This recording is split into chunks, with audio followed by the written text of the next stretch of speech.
Uh-huh. I know what you're thinking. Is this the booth, drafting the circuits, three-way theater, or the Kevin Jackson show? Well, to tell you the truth, in all this excitement, I kinda lost track myself here on Whoobazoo.com. So, do you feel lucky, punk?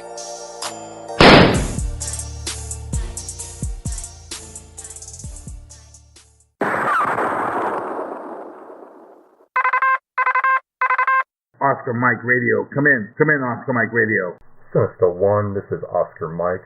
I have you, Lima Charlie, over. From the halls of Montezuma to the shores of Tripoli, we will fight our country's battles in the air, on land or sea. First to fight for right and freedom, and to keep our honor clean. We are proud to claim the title of United States Marines.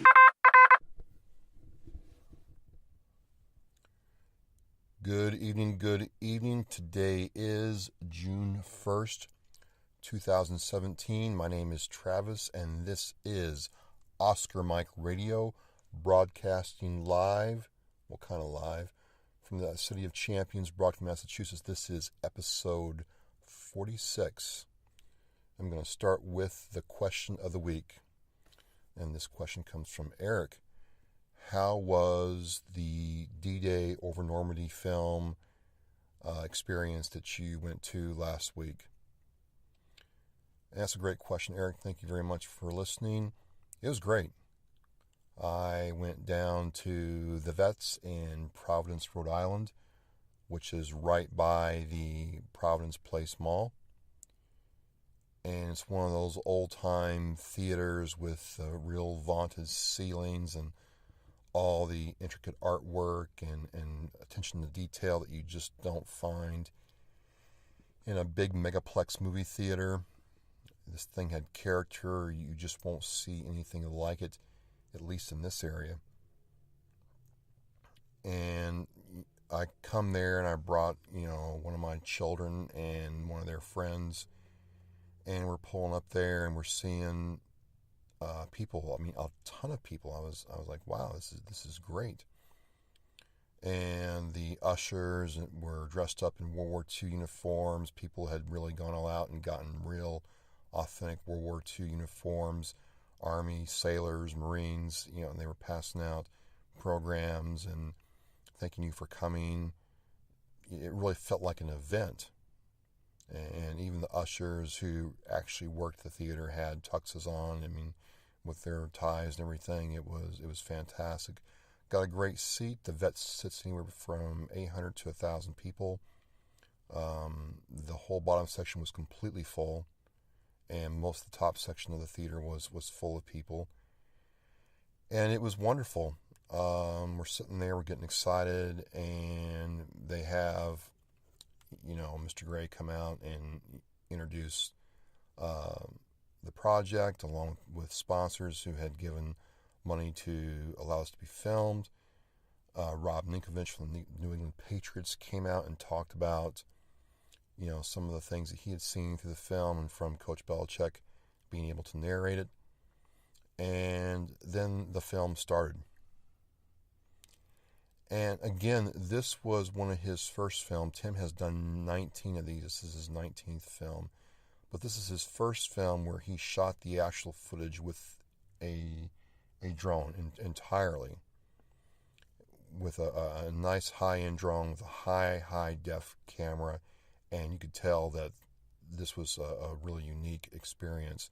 Because, it's one thing to see it in a helicopter, and it's one thing to see a plane flying over a certain area, but it's one thing also to see the drone above a church in a field, and it's just sitting there, and you're able to, with the camera, pan from point to point in interest.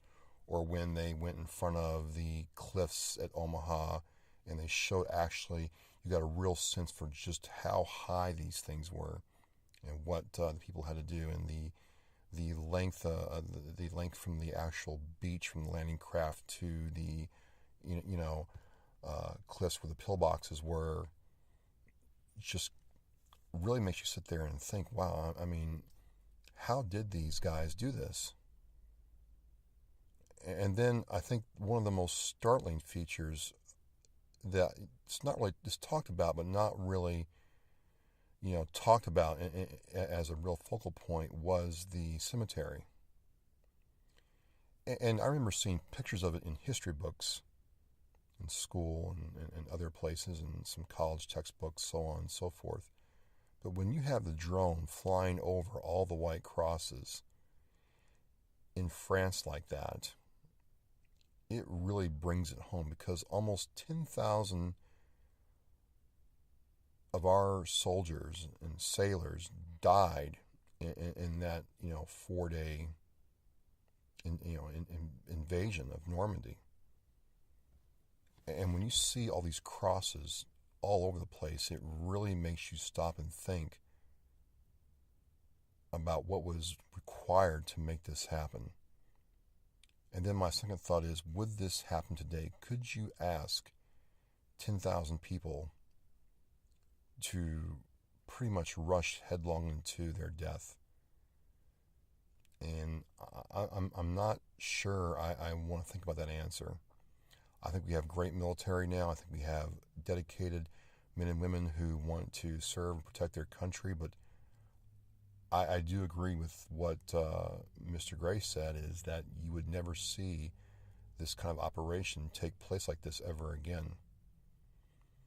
And then the movie ends, and they bring down some of the World War II vets to talk with Rob Nikovich and Tim Gray about his experience in World War II and what that meant to him.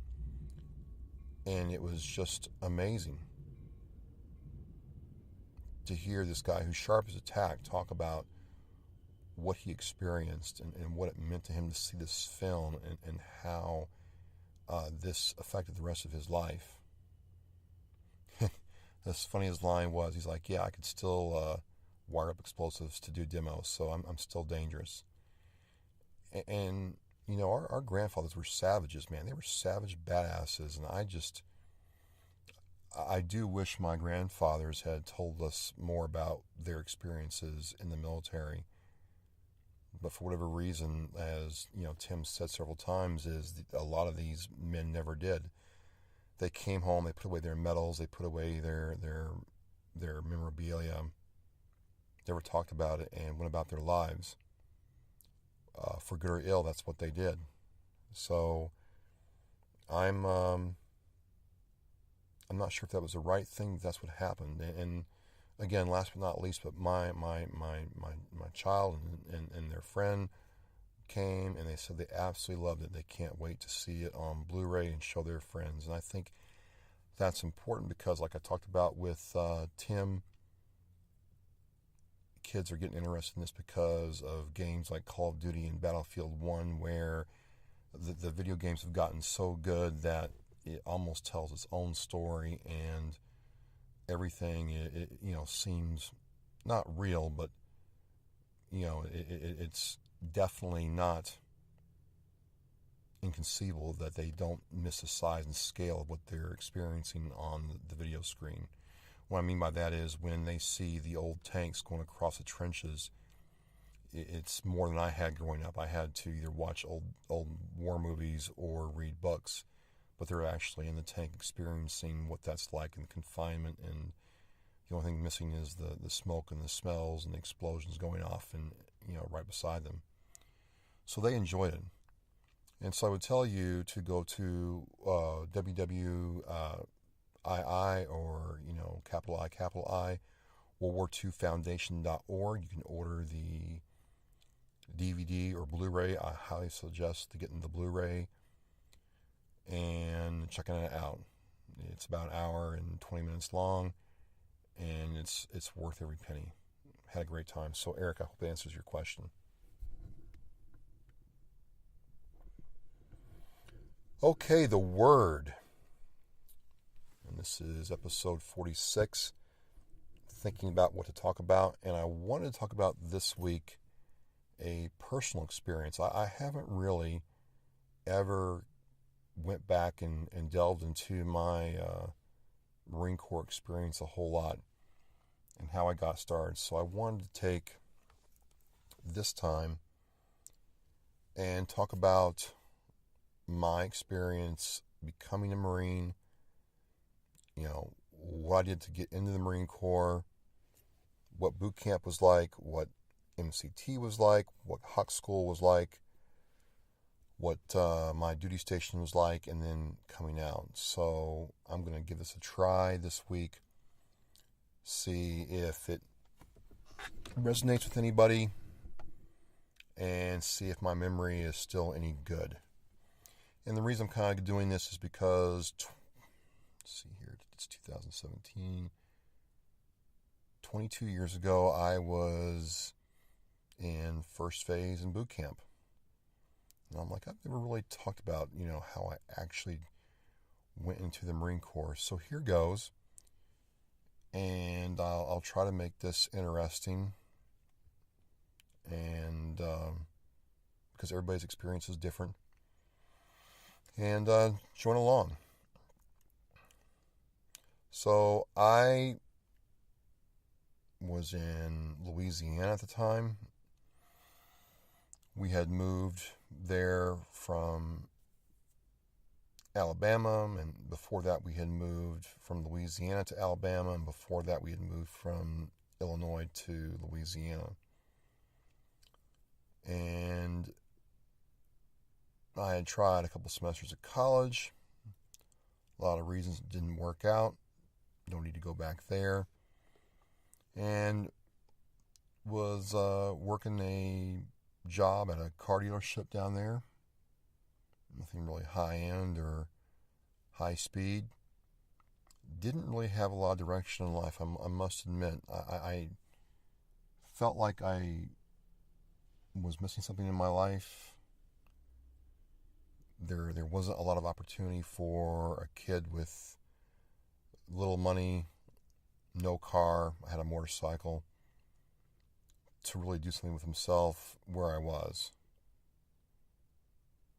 But I'd always liked the military, as I said in my Barksdale Air Force Base episode, that I had a lot of respect for the military. Again, my grandfather served in the armed forces, both Navy guys. And I'm looking at myself and I'm saying, if I don't do something radical, I'm never going to leave this. I'm going to be parking cars or washing cars or selling cars the rest of my life. There's nothing wrong with that. I'm not saying I'm better than anybody else, but I just didn't want to do that. And so I was good with computers. I was good with technology. And said, I'm going to join the military. I'm going to get out of what I know here in this part of the country and try something new somewhere else. And so I thought about all the services. I'm like, I really don't want to join the Army. I just didn't sit well with me. I don't know why. Navy, I just didn't like the idea of being on a metal object in the middle of the ocean for 3 to 6 months at a time. It just did not. No. I mean, to be told by guys in the Navy that, hey, we were on a boat for 6 months. We stopped at ports every now and then, but we were basically on a boat for 7 days a week, for 30 weeks. I'm like, no, forget that. No.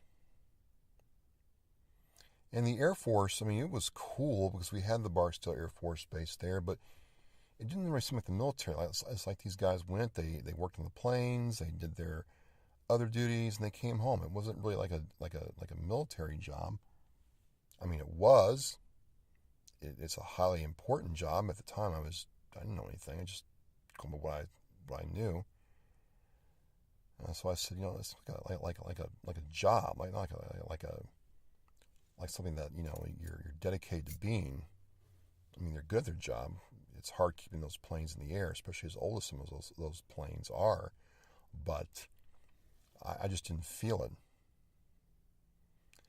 And I remembered something my grandfather said to me about the Marine Corps. And, he was Navy, so he's like, if the Marine Corps is this, the Marine Corps that. And one of my friends' dad's like, the Marines, we always count them to go, hey, diddle, diddle, straight up the middle. And I'm like, well, why couldn't I be a Marine? And if I'm going to join the military, I might as well go all the way. And the more I thought about it, I'm like, okay, I'll do this.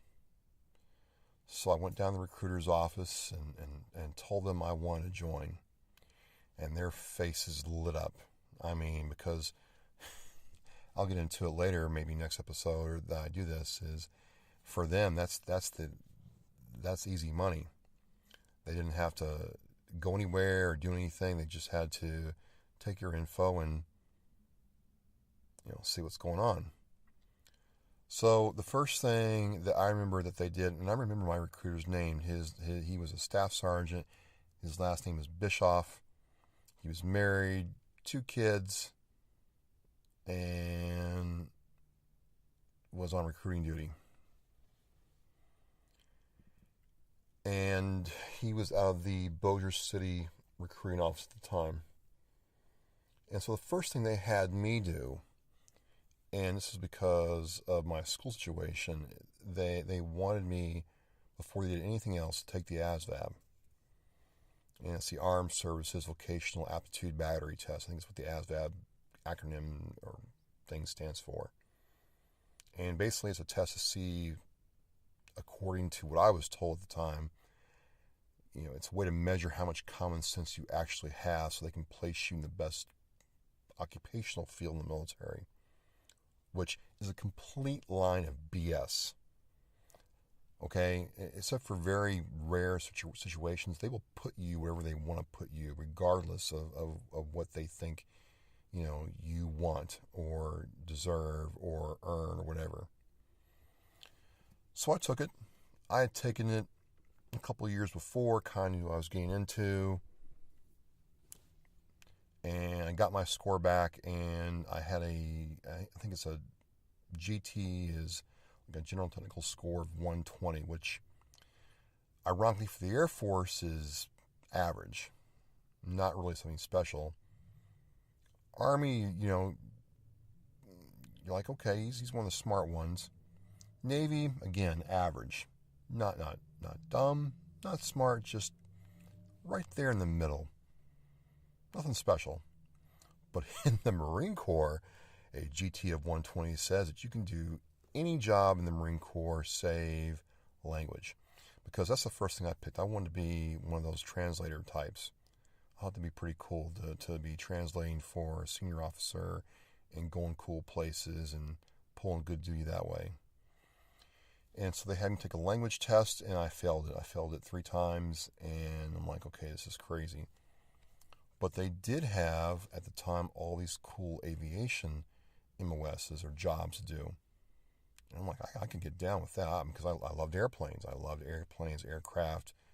I'm like, okay. But I couldn't be a crew chief on a Stage 46 because, well, they're getting rid of those, allegedly at the time. And, there's other things involved, but the one that in the field I want to go into that really, really bad was air traffic control. And I thought that is cool. I went to the library and read up about air traffic control, the job situation, the job field, and how it all worked. I'm like, that is me. I could definitely do that job. So I went back to the staff sergeant and said, I want to sign up for this MOS. He's like, well, you can't sign up for ATC. Even though, your scores say you can do that job, we can put you in the 7200 MOS field, and if you land that boat space, we'll put you there. So I said, well, what else is there? He's like, well, there's crash fire rescue, there's cryogenics, there's, avionics, there's, flight line work, all kinds of cool aviation support MOSs that, you'll be on a ship out in the middle of the ocean, supporting Harriers. You'll be, inland, setting up, ATC radars and stuff like that. There's tactical radars you can use. I'm like, okay, this is cool. And I said, okay, I'm in. Really held out for it, made him work for his money, and got the MOS that I wanted. And then it got really real. I went for my PFT, and I could do like 12 pull-ups at the time. My run time, my sit-ups were like, 50 sit-ups in 2 minutes. Not great. And my run time sucked, partially because I'm not really a runner, and partially because I'm not really a runner. Not built to run, not trained to run. I'm a weightlifter first before I'm a runner. So I had to work to get my, run time down. And that's what I did. And so I'm doing all this, and we go down to, was it not Lafayette? It was either Alexandria or Natchitoches. One of those two places. We had to meet up with some kind of state or regional, Marine Corps recruiters. A bunch of them were going to meet. We're going to do a PFT, and we get in this van, we go down there, and we run the PFT. And when I ran that PFT, I passed that PFT and was told I had the technical score, the PFT score, and everything else in line to. Oh, the other thing was, yes, I was too heavy. I weighed 209 pounds at the time, or no, I weighed 221 pounds at the time. I had to get down to 203 pounds to get into boot camp. And they told me I'd weigh 178 pounds by the time I left boot camp. I'm like, yeah, right, whatever. So I'm dieting, I'm running, and I'm watching my weight go down. They had me come in every week and weigh in, and good job. You're going to be a good devil dog. You're making good progress. Boot camp's going to be a cinch for you. You're not going to have any problems at all. It's going to be great. It's like camping out. Partying's like camping out. You like camping out. I'm like, yes, that's hard. You're getting paid to camp out. Just now, lay off those biscuits and don't eat this and don't eat that and keep running. And you're just going to have a great time out there. Really see good things for you. And I got that MOS locked in for you. Yeah, you're going to be thanking me one day. I'm like, this is great. So when I passed that PFT, all of a sudden this started getting really, really real. Like, I'm going to leave what I knew, and I'm going to go to San Diego, California, which I to tell you how much I didn't know about the Marine Corps, I had no idea. I thought everybody went to Paris Island because that's what I saw in Full Metal Jacket. I didn't even know they had another one out in San Diego. Had no idea. Didn't even know it existed. Oh, yes. Because you're west of the Mississippi River, you're going to MCRD San Diego. I'm like, all right. Okay. No problem. But then, I'm getting ready to do this. I went to the MEPS Medical and did all this crazy stuff.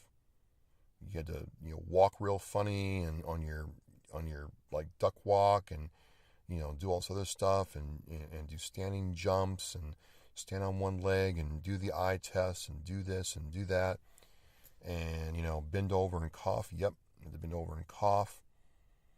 That passed, and then at that time I had done everything. I had passed the ASVAB, passed the PFT, got my weight down to the right weight, got the MOS field kind of locked in, and then passed medical. And now it was time to swear in that I was going to do this. And so the thing was, too, is I hadn't really told any parents or authority figures what I was going to do, because I wasn't 18 at the time. I was 21, 22 when I went in the Marine Corps because, again, I had tried college. I thought college was too hard, so I'll join the Marine Corps. That's easy. And I figured I was old enough now to do exactly what I wanted to do. I didn't care. Probably now I'd do it a little bit differently, but that's how I rolled back then. I was on my own. I did my own thing. Didn't really answer anybody, and so that's how I did it. But at that time now that I've done all this and I have, basically signed on the dotted line and became property of Uncle Sam, it was time to tell people. It's time to make this real. And that led to a whole lot of other things that came about as a result of my decision. And what happens next will be in a future episode in July.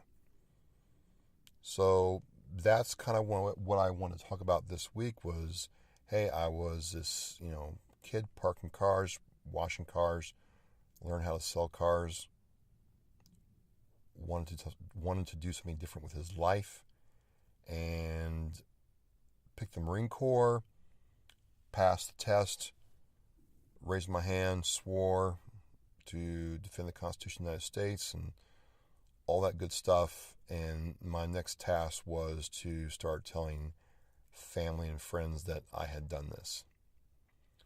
And I will cover that in my leaving the Louisiana in the next episode in July when I talk about this. So that's the first part of my story. Thank you for listening. And this is Travis with Oscar Mike Radio, out. Oscar Mike Radio, over and out.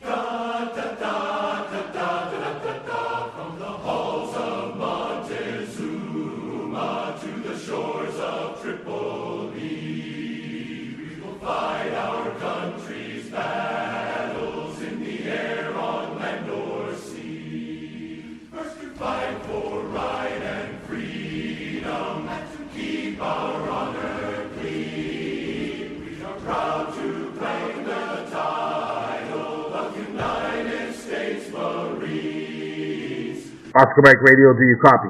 Mr. One Actual, I have you 5 by 5.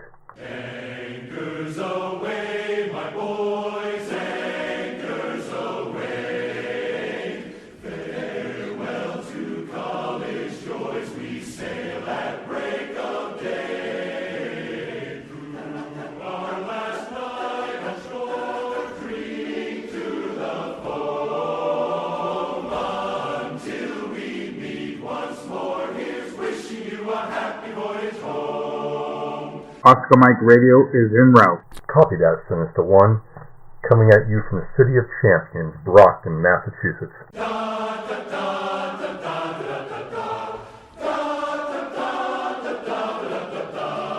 We're always ready for the call, we place our trust in thee. Through surf and storm and howling gale, high shall our purpose be. Semper Paratus is our guide, our pledge, our motto, too so true. We're always ready, do or die. I Coast Guard, we fight for you. First to fight for the line and to build the nation's line, and the army goes rolling along. Proud of all we have done, fighting till the battle's won, and the army goes rolling along. And it's high, high, hey, the army's on its way. Count off your cadence loud and strong, for where'er we go, you will always know that the army goes rolling along. Come in, Oscar Mike Radio. Oscar Mike Radio, veteran in action. On the move, on mission, always.